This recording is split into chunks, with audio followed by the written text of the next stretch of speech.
Je lis Bordeaux-sur-Bagne, poème de 1948,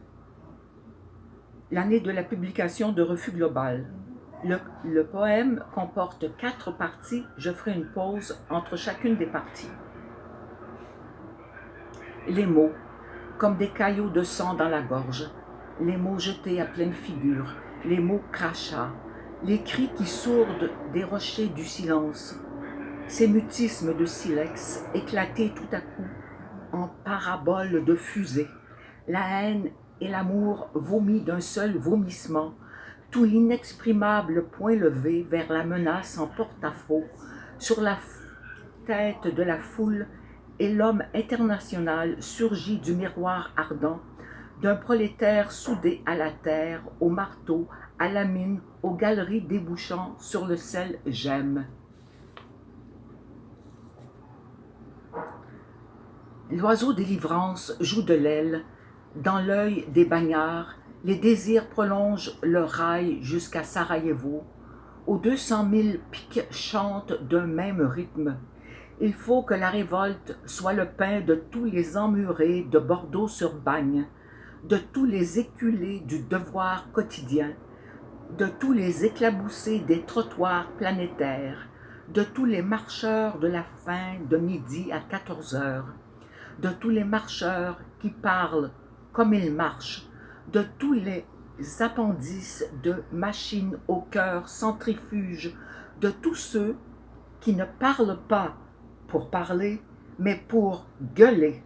la grande nausée du temps présent et du monde invivable, pour dire que le monde à l'envers est un crabe à ressort qui marche à reculons vers l'épouvante d'une mer dépotoir où pourrissent tous les désirs fœtus des années adolescentes, cocardes de sang bleu, dépotoir aux mouches de soleil, de rayons de camée,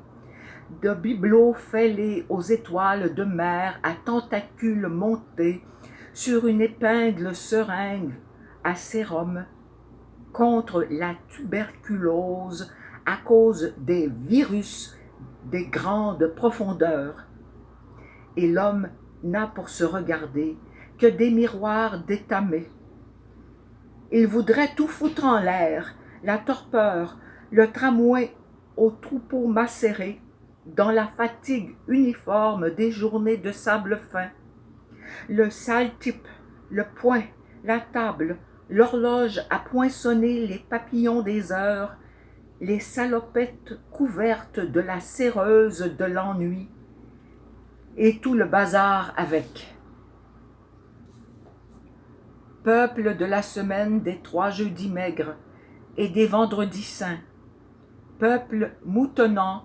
peuple adorateur de chasubles, peuple somnolent sous les chairs d'immondices, peuple de la patrie des 25% légendaires et des loups-garous sur les routes qui remontent vers notre maître le passé. Voici la croisée des chemins qui départage le mouton de la haine, le loup de l'agneau, le pasteur du troupeau, le farceur du tréteau, l'ouvrier du bourreau et le roi du manteau qui couvrait l'épouvantail à moineaux, les balais en croix, sa carcasse et son fétiche et la croix abbatiale et tous les ornements sacerdotaux.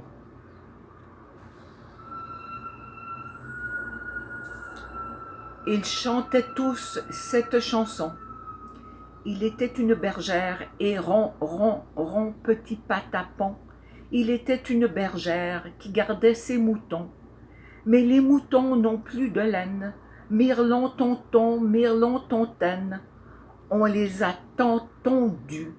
on les a tant vendus, on leur a tant foutu de coups qu'ils se sont tous changés en loups pour mieux croquer les croque-mitaines, mirlon tonton, mirlon tontaine.